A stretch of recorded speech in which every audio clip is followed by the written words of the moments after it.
Now, I've never owned a Mercedes-Benz before, so I kind of panicked and I was like, oh my god, what's a service B? I didn't know it was just regular maintenance. So I did a little research. I looked see what exactly the service B was.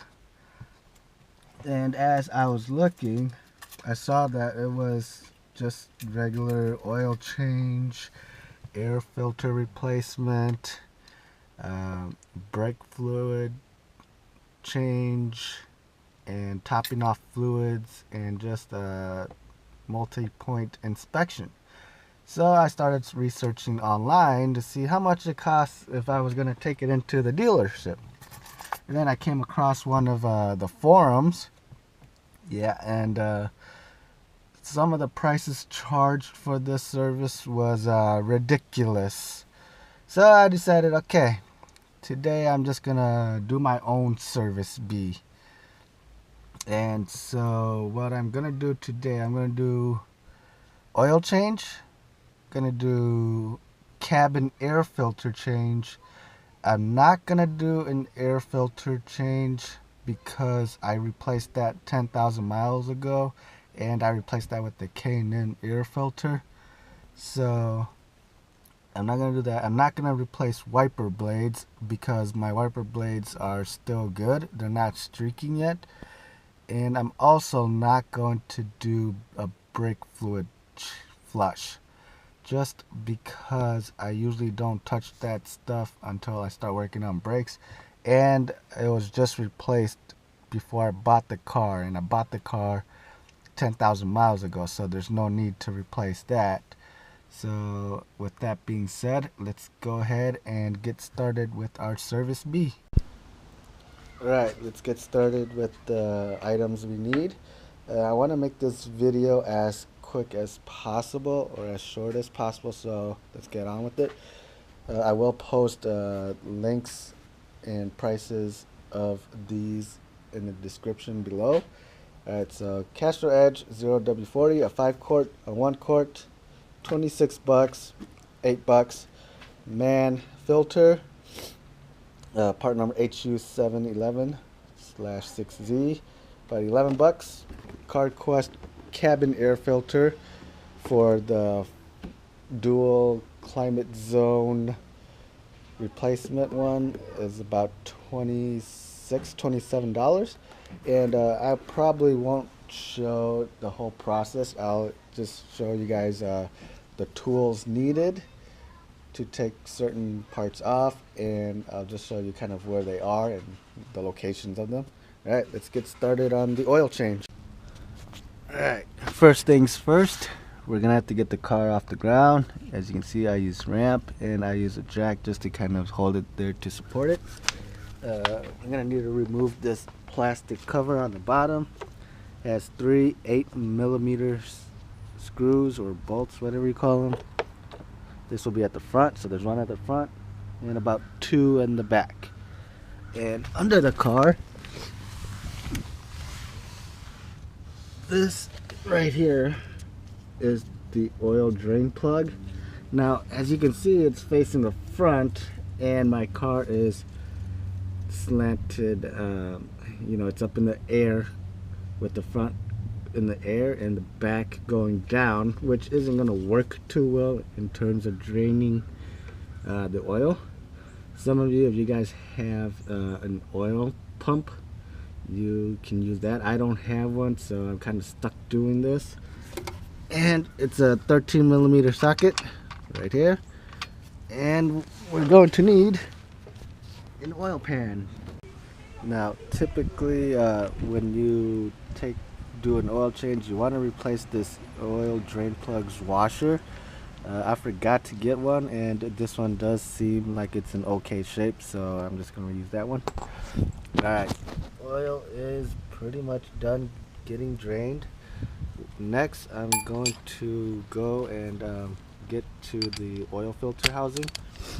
I'm going to need an extension and a 27mm socket, and it is located right here in the back, this is where the housing is.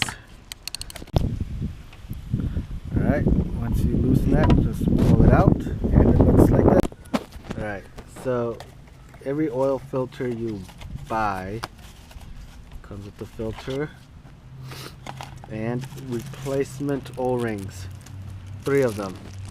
1, 2, 3. We're just going to go ahead and replace all those. Just put in the oil filter the same way that it came out. Alright, so O-rings replaced, filter replaced. Let's go ahead and put this back. Now do bear in mind, the whole time I'm doing this, I'm still letting that drain. It will drain some more once you take this oil filter cap or housing out. So let's go ahead and put this back, put everything back together.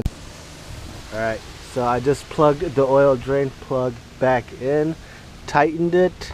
I don't know exactly the torque meter in Newton meters of how much to torque it in, but I usually just go if it's tight. As long as it's tight and not too tight, it's good. Nice healthy black oil, as you can see.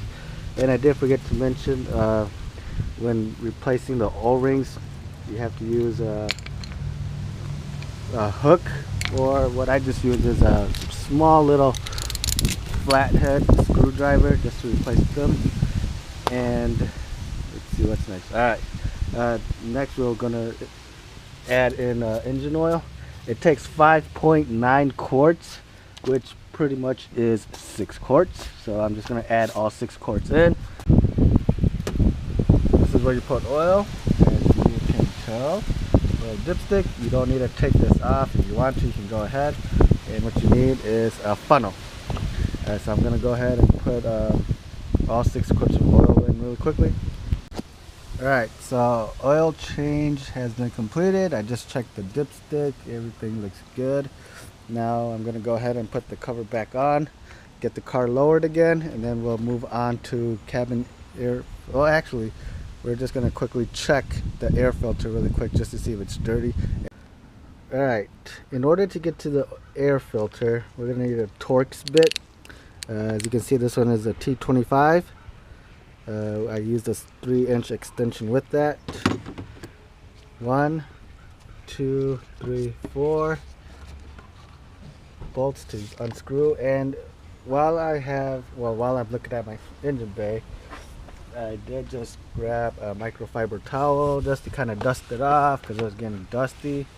And this is where I can kind of do my multi-point inspection and check fluid levels. Washer fluid, I can't really tell how much is there or how much is left, but I'm not getting any indication on the inside saying that I'm low, so I'm good. Brake fluid, like I said, I'm not going to replace it because it's still clear, it's still at the max, still looks pretty new. Coolant, as you can see here, still pretty full, still pretty blue, and it's not time to do coolant change yet. And you look inside, it's filled to the top. So we're good on that. Alright, so I got the air filter out. It wasn't like this. Top part looks okay. Bottom part, I don't know if you can really see or not. It's a little dirty, but it's not too bad. Probably just grab a tool to get all this junk out of the air filter and just throw it back in. Alright, as you can see, I removed some of the junk out and I wiped it down. It's a little cleaner now. So I'm just going to go ahead and put this in. And then after I put this in, we are going to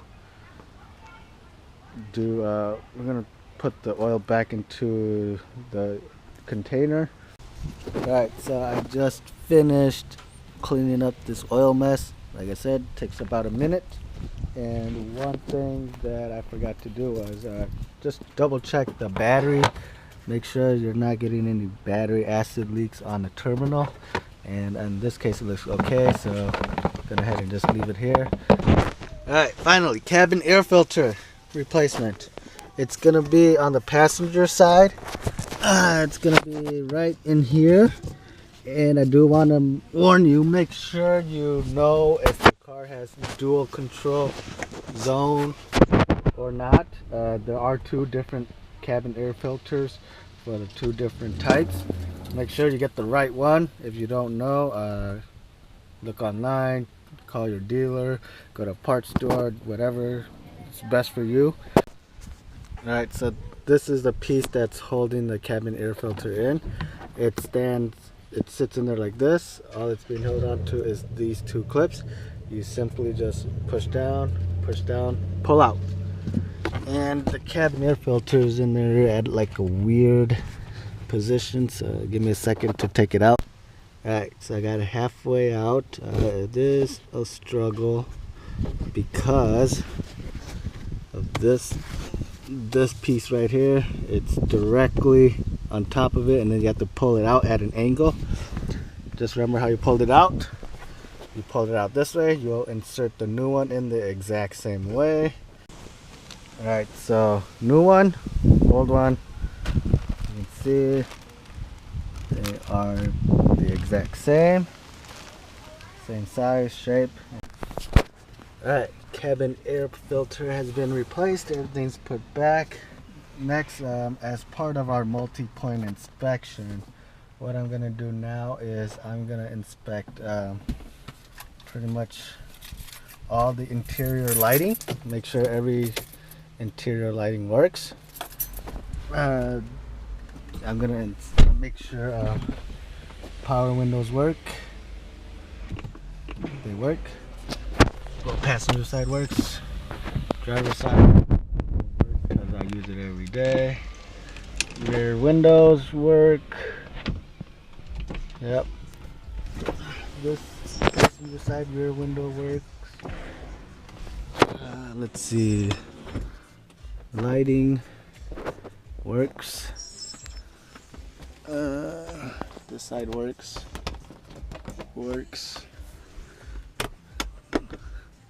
When you press this, the back comes on. And what else? Yep, light works here.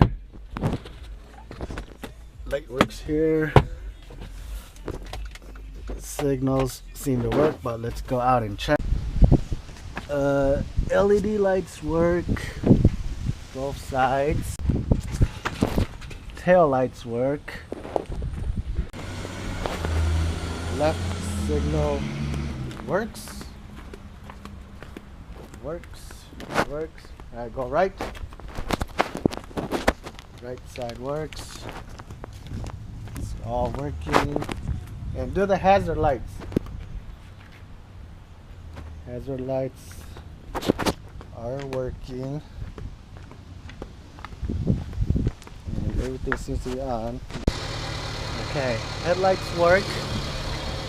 Both working. And step on the brakes. And brake lights all work. Alright, so that part of the inspection is all done. What I'm going to do next is I'm going to rotate the tires. Now it's going to be a little tricky because I don't have a lift, so I'm going to have to do one side at a time, and I don't want the car leaning on one side for too long. Alright, so for the tire rotation, I'm going to move the back to the front, the front to back to the front, the front to the back. And this is the best idea I could come up with my limited tools and supplies I have. I just loosened the lug bolts slightly on all of them. I'm going to quickly jack the car up just so the wheels are off the ground, and then I'm going to finish taking them off with this cordless impact drill or impact wrench, and then I'm going to do it as fast as I can. So that's the plan, and I'm going to do it for both sides. Alright, so I got the tires out, and these were the fronts. As you can see, probably going to need some new ones soon. The rear ones are still in good condition, so that's why we're rotating the tires, because usually the fronts get worn out faster. Since we had the wheels off, we're going to do a quick brake inspection. Brake rotors, they seem to be okay. Brake pads are in awesome shape. Yep, the wear on them, they still got plenty of life left for the front driver's side. For The rear, as you can see, yep, they're still good. Rear pads look like they're in great shape. Check springs and hoses for any leaks if there are any. From right here I can see there's none in the rear. And check the axles, see if the axle boot's ripped or anything. It looks good. Brake hose still good. Ball joints, everything looks good. So with that being said, I'm going to quickly do this and then I'm going to repeat on the other side, just the exact same thing. Shocks, struts, everything seems to check out a-okay. Alright, so I got the tires rotated. The car is back down. One thing I did forget to mention as I was taking out the rear tire, it was hard to take out, so it's an easy problem to solve. Just use the front tire and just kind of ram it onto the tire, and then it'll just eventually come off. And one more thing to do is when you have your tires off, inspect it, see if there's any nails in it, any sharp object that might have penetrated through. And when you put it back on, torque specs are 96 foot-pounds of torque. You will need a torque wrench for that. So that's what I'm going to use. I'm going to do this for both sides. Alright, so we're back in the car. Before we end this video, there are a few more things I have to do that I forgot. First, we have to reset that service B light. Secondly, we're going to just double check and see if there are any pending check engine lights. And how I'm going to check that is I have an OBD2 Bluetooth adapter, and I'm just using the torque app, which is pretty accurate, which works pretty well. Alright, so to check my check engine light, I'm just going to turn the key on to on, so where I can see all these lights. And from my app, just going to hit fault codes and scan for the fault codes. It's going to take a few seconds, as you can tell, and then it'll tell me if I have any check engine lights on, or if I have any previous check engine light codes, or if I have any pending check engine light codes. It'll tell me all that. When we're doing the tire rotation, if you want, you should take your tires off and really just clean them, wash them, get all that brake dust off of the wheels, you know, make it look nice and clean. I didn't do that because I'm running out of time, and I also did forget to tell you guys to do one thing. I knew I forgot it. Check the tire pressure.